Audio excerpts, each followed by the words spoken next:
Thank you EA for inviting me to see the new season early. I got to see and hear the changes in season 24 early, and there's some stuff you're gonna love, and also, essentially, every single weapon in the game has been changed. Combat is gonna feel completely different because every single weapon just got buffed, and I mean every single one.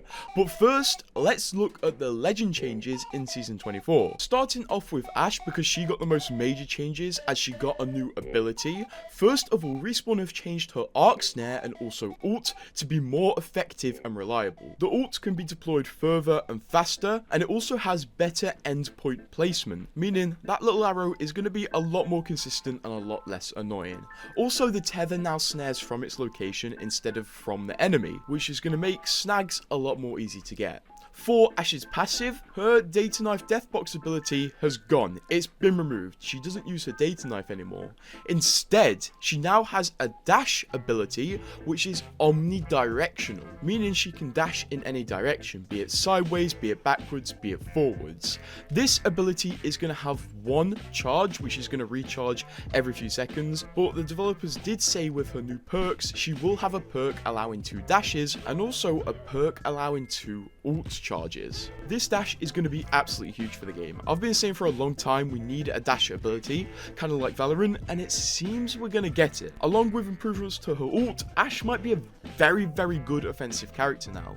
Ballistic also got some changes, and his are quite huge if you like using his sling, because his sling can now hold red care package weapons. Not only that, but when you activate his ultimate, the red care package weapons will get unlimited ammo.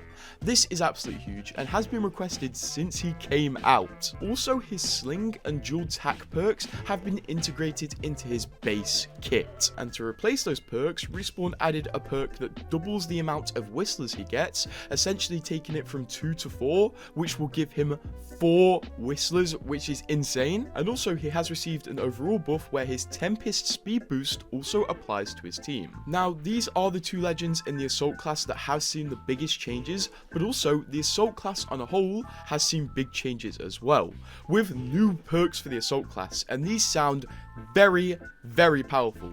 Respawn essentially wanted to make Assault Legends very offensive. The first new perk all Assault Legends are getting is Stowed Reload, which auto-reloads stowed weapons after 2 seconds.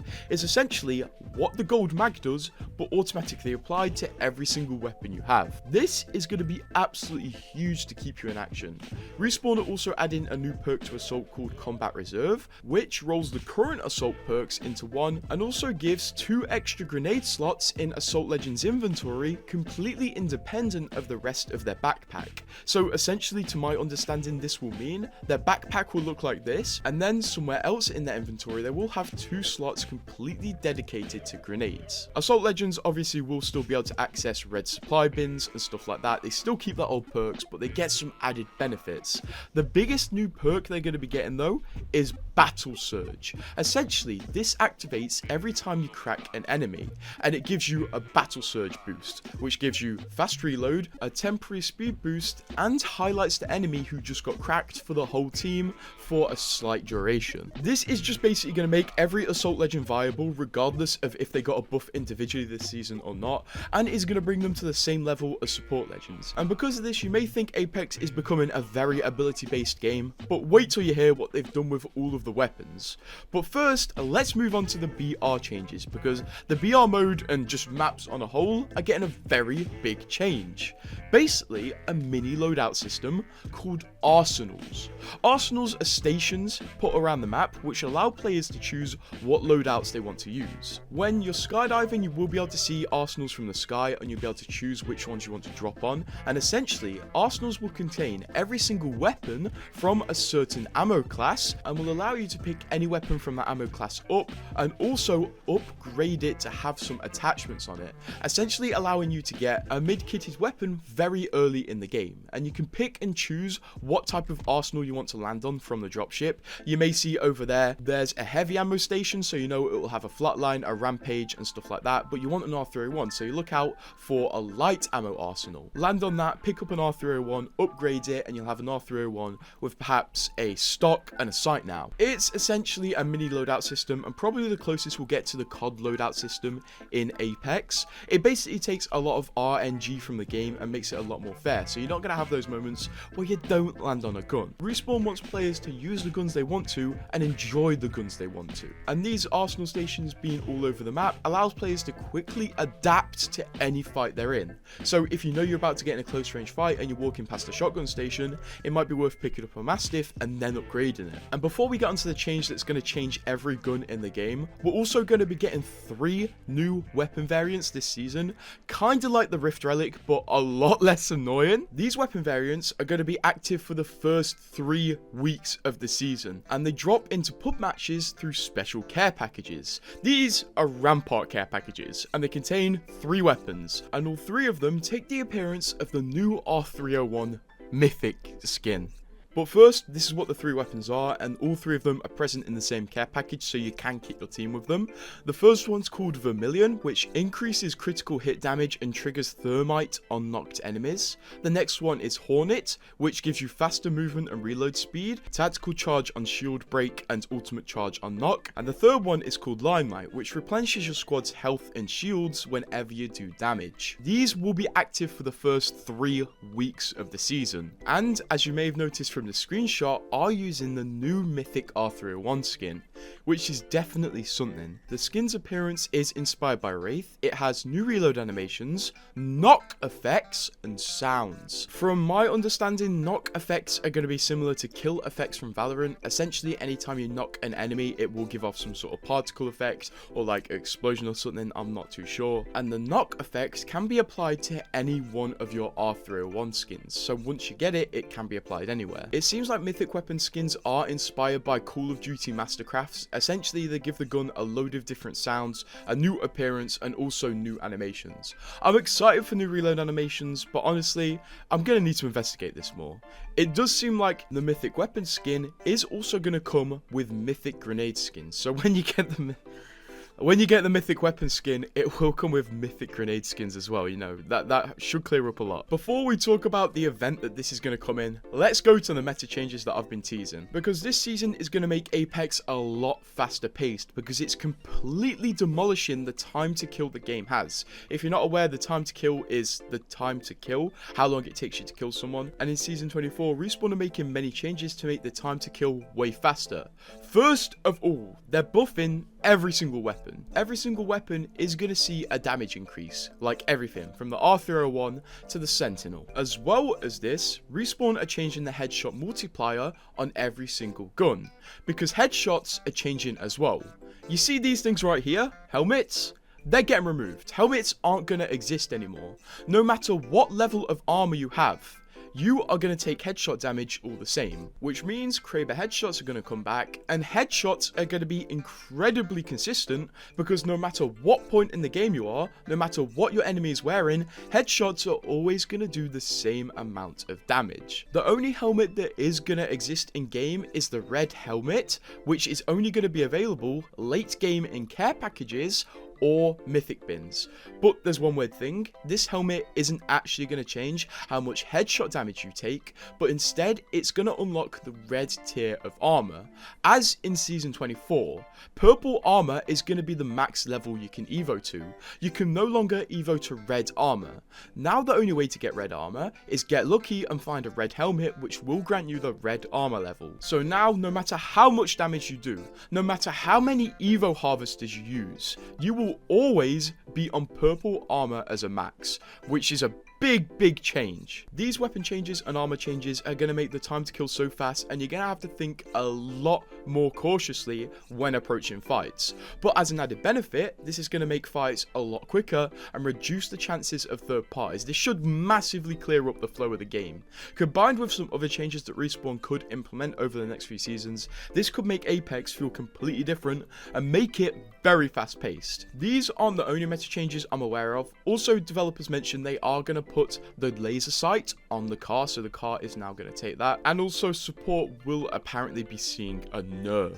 From the questions the developers answered, it seems support legends are going to lose the heal expert perk, meaning they won't be able to deploy syringes faster or move fast when taking syringes and cells. As well as all of these changes, Respawn have made a huge step to change how ranked works and also how bot accounts work. Essentially, if you're not aware, a few seasons ago we had an issue of giant armies of bots being AFK in games, farming levels so the accounts could be sold off to people who want a level 20 account to play ranked. But now, the level requirement for ranked is going to be abolished. You don't need to be a certain level to get in ranked anymore.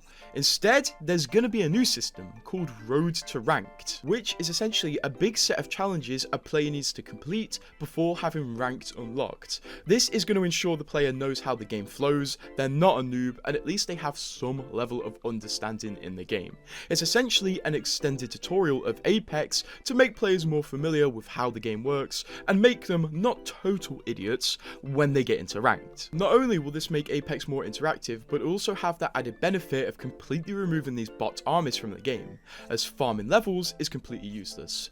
By the way, don't worry, if you already have access to ranked, you're going to keep it. This system is just going to be for new accounts. So don't worry about having to complete a huge set of challenges where you have to ping stuff to access ranked again. Matchmaking is also going to see some changes. Respawn said they're going to keep refining matchmaking, and also they're changing their LTM matchmaking essentially to make matches more fun and LTM-like. And also, this season in trios, we are getting an unranked skill display. Much like the skill display that was just added to ranks, we're getting one for unranked now, which is going to give us an idea for the skill-based matchmaking of our lobby and where our team sits in the general skill of the lobby, which is pretty cool and very transparent. Respawn are really trying to up the transparency of the game, which I'm not too mad about. Respawn also said there's going to be another matchmaking blog going up at some point in the future. For quality of life changes, we have a few. For example, when you're in the dropship, you're going to now see the names of the points of interest in the map from the dropship without having to enter your map, making it a lot more interactive and helping you learn the map.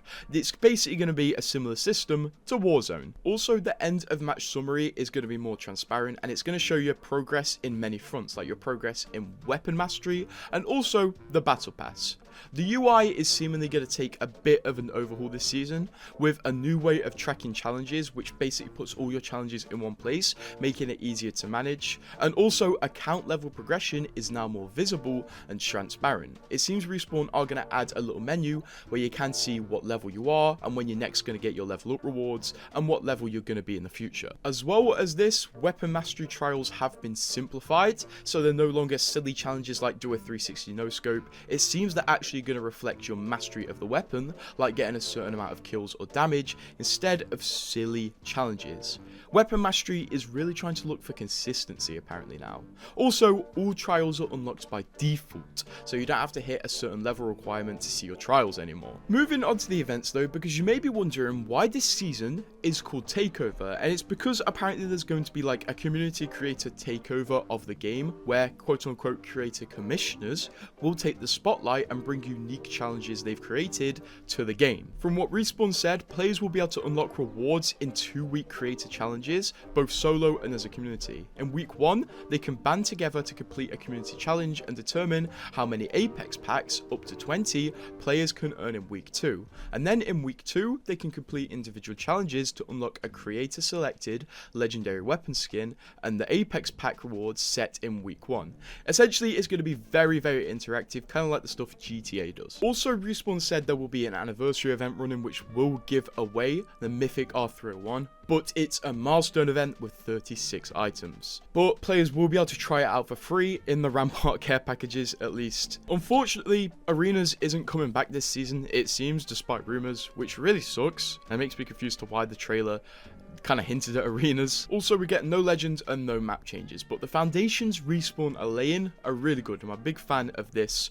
But I can't help to feel like the content isn't all that there, although I can't say too much because I want to get my hands on this new season. And these creator takeover things are definitely going to be very awesome if creators can choose like LTMs, or they can choose challenges and rewards for the community. I want to let this season out and play in it because I have hope, and I think the balance changes are going to move Apex massively in the right direction. But subscribe because this isn't the end of the news from me.